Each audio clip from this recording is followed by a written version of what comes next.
20 नवंबर 2022 को फुटबॉल का जुनून नए मुकाम पर पहुंच गया। कतर के तटीय शहर अल खोर में दुनिया के सबसे बड़े football tournament FIFA world cup का भव्य आगाज हो गया।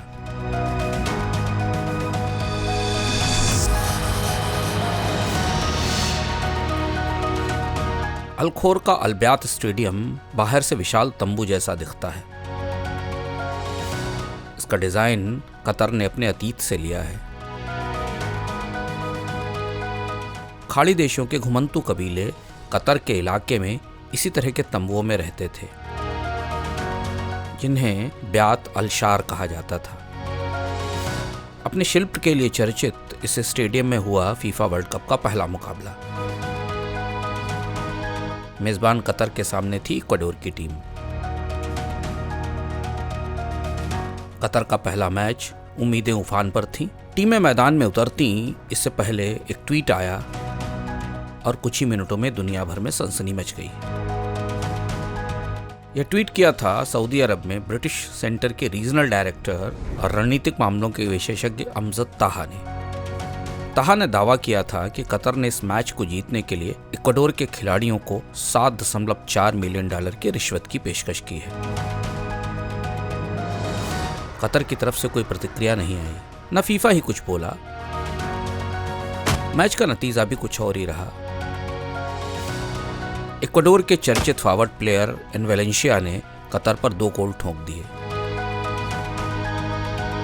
इस मैच के साथ फीफा विश्व कप में ऐसा इतिहास बन गया जो कतर कभी नहीं चाहता था।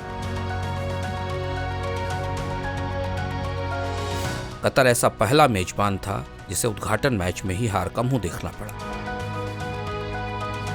लेकिन नए रिश्वत विवाद के साथ कतर और फीफा विश्व कप की ताजी कहानी और ज्यादा दागी हो गई।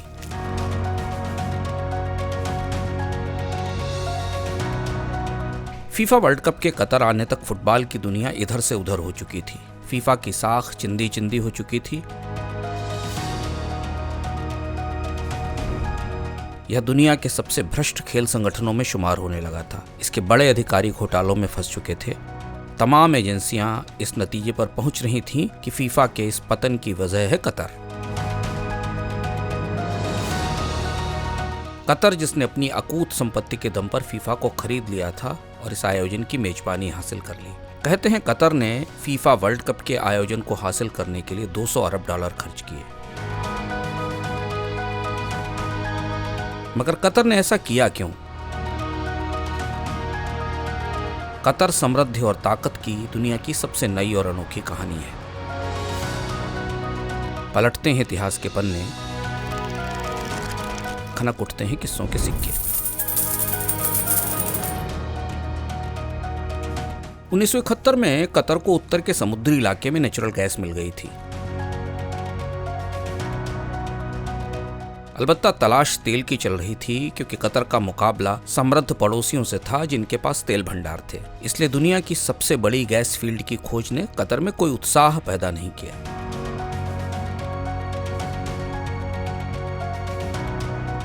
कतर की किस्मत पलटी 1990 में, जब गैस के तरलीकरण यानी लिक्विड नेचुरल गैस बनाने की तकनीक आई। इसके साथ ही आ गए गैस टैंकर, जिनसे एलएनजी का निर्यात संभव था। कतर के अमीर शेख हमाद बिन खलीफ अल थानी ने एक बड़ा दांव लगाया। उन्होंने गैस लिक्विफिकेशन उद्योग में करीब $20 अरब का निवेश किया। अमेरिका की ऊर्जा दिग्गज एक्सॉन मोबिल की मदद से रास लफान में गैस को एलएनजी में बदलने का काम शुरू हुआ। 1993 में इस इकाई में उत्पादन शुरू हो गया। 1996 में कतर को पहला एलएनजी टैंकर मिला, जिसका नाम था अल जुबार। इसी अल जुबार से एलएनजी की पहली खेप जापान को भेज दी गई। 1999 तक कतर की गैस कोरिया से स्पेन तक जाने लगी थी। 2010 में कतर दुनिया के 30% गैस बाजार पर काबिज हो गया। कतर केवल 1 दशक में दुनिया का सबसे अमीर मुल्क हो गया था।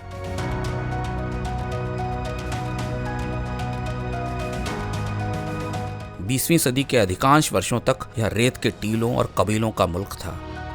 शानो शौकत से चमकता दोहा, जो आजकल दुनिया की गैस राजधानी है, वहाँ देश के शासक और अमीर शेख तामिम बिन हमाद अल थानी के शानदार महल के पास ही एक म्यूजियम है।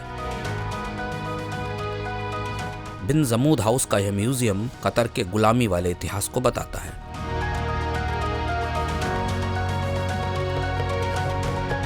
सन 1700 में यहाँ कबीले बसने शुरू हुए। गैस की लॉटरी हाथ लगने तक कतर के लोग कबीलों में रहते थे और समुद्र में मोती तलाशते थे।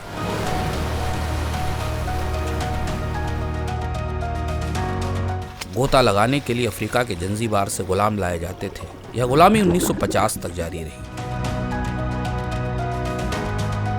कतर के मौजूदा अमीर जिस अल थानी वंश से आते हैं, उसे 19वीं सदी की शुरुआत में सत्ता मिली थी। उस वक्त कतर के लोग बहरीन से भी लड़ रहे थे और ब्रिटिश गुलामी से भी। 1947 में भारत की आज़ादी के बाद ब्रिटेन ने मध्य पूर्व से भी सामान समेटना शुरू कर दिया। 1968 में कतर संयुक्त अरब अमीरात का हिस्सा बना, लेकिन 1971 में यह देश इस संघ से अलग हो गया। 1990 का दशक कतर के इतिहास का निर्णायक मोड़ था। थानी वंश के लिए भी यह सबसे बड़ा बदलाव था। अमीर हमाद अल थानी ने अपने पिता को सत्ता से हटाकर शासन संभाला और तब तक कतर के हाथ गैस का मोती लग चुका था। कतर की अनोखी रईसी का युग यहीं से शुरू होता है।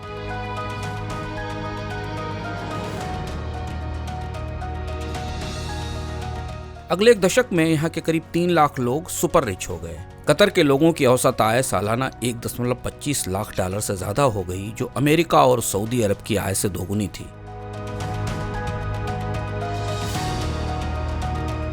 कतर के पास विवादों का अभूतपूर्व जखीरा है। ऐतिहासिक तौर पर खाड़ी की 2 बड़ी ताकतों सऊदी अरब और अमीरात से कतर के रिश्ते बेहद खराब रहे हैं। रह रहकर सीमा विवाद उठते हैं। अंतर्राष्ट्रीय मंचों पर एक दूसरे से सीधी भिड़ंत होती है। कतर एक आधुनिक तौर तरीकों वाला देश है, जो इस्लाम की धारणाओं के थोड़ा विपरीत नजर आता है। कतर खुद को लोकतंत्र कहता है, हालांकि शासन सामंती है। अरब के अन्य देशों की तुलना में यहाँ महिलाओं को कई आज़ादियाँ हैं, लेकिन कतर के शासन में कई अंतर विरोध भी हैं। कतर में अधिकांश कामगार प्रवासी मजदूर हैं, जिनके शोषण के अनेक किस्से हैं। कहते हैं फीफा वर्ल्ड कप स्टेडियम बनाने में भी प्रवासी मजदूरों का बड़ा शोषण हुआ था। इसी तरह आतंकी संगठनों से रिश्तों पर भी कतर की बड़ी किरकिरी होती है। कतर के अमीर तामिम बिन हमाद अल थानी अनोखे और विवादित फैसलों के लिए मशहूर हैं। खेलों के कारोबार में उनका दखल वर्षों से चर्चित रहा है। 2011 में उन्होंने मशहूर French football club Paris Saint Germain को खरीदकर सनसनी फैला दी थी। फुटबॉल के सितारे मेस्सी 2018 में फ्रांस की वर्ल्ड कप जीत के सूत्रधार किलियान एम्बापे और ब्राजील के धुरंधर फुटबॉलर नेमार इसी क्लब के लिए खेलते हैं। कहते हैं अमीर तामिम बिन हमाद पैसे की ताकत पर कुछ भी कराने में सक्षम है। लंदन का मशहूर हैरोड्स स्टोर हो या हीथ्रो एयरपोर्ट में हिस्सेदारी। लंदन में कहा जाता है कि शहर में कतर के अमीर के पास सम्राट चार्ल्स से ज्यादा संपत्ति है। अल जजीरा टीवी, कतर एयरवेज, विशाल सॉवरेन वेल्थ फंड, गैस के साथ कतर की कई नई पहचानें हैं। लेकिन कतर की एक नई पहचान ने दुनिया में बड़ा बखेड़ा खड़ा कर दिया। यह पहचान थी फीफा को भ्रष्ट करने वाले देश के तौर पर। कतर और फीफा के रिश्तों में भ्रष्टाचार की दुर्गंध हमेशा से रही है। कतर के कारोबारी मोहम्मद बिन हमाम मुल्क के शासकों के करीबी हैं। वह 1996 में फीफा की एग्जीक्यूटिव कमेटी में रहे। 2002 से 2011 तक उन्होंने एशिया फुटबॉल फेडरेशन की कमान संभाली। यह फीफा की प्रमुख फेडरेशन है। 1998 और 2011 में मोहम्मद बिन हमाम पर रिश्वत देने के आरोप लगे। फीफा प्रेसिडेंट के चुनाव में उन्होंने अफ्रीका और कैरेबियाई देशों के फुटबॉल संघों को वोट के लिए रिश्वत दी थी। 2012 में फीफा ने हमाम पर आजीवन पाबंदी लगा दी। लेकिन इससे पहले 2010 में कतर ने अमेरिका, कोरिया, ऑस्ट्रेलिया और जापान को पछाड़कर विश्व कप की मेजबानी हासिल कर ली। FIFA World Cup is Qatar. Football के लिए स्टेडियम न होने और मौसम माफिक न होने के बावजूद बेहद ऊंची बोली पर कतर को यह प्रतिष्ठित आयोजन मिल गया। फीफा के मतदान में कतर को 14 वोट मिले और अमेरिका को 8। इसके साथ ही फीफा में रिस रहा भ्रष्टाचार सतह पर आ गया। स्विस और अमेरिकी प्रशासन ने जांच शुरू कर दी। फीफा के बड़े अधिकारी दोषी पाए गए, लेकिन तब तक कतर विश्व कप की मेजबानी लेकर निकल चुका था। एक तरफ फुटबॉल का जुनून तारी है तो दूसरी तरफ कहा जा रहा है कि 2022 का फीफा विश्व कप दुनिया का सबसे दागी फीफा वर्ल्ड कप है। आप देखते रहिए किस्सों के सिक्के।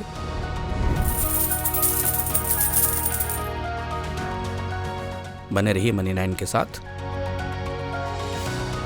समझ है तो सहज है।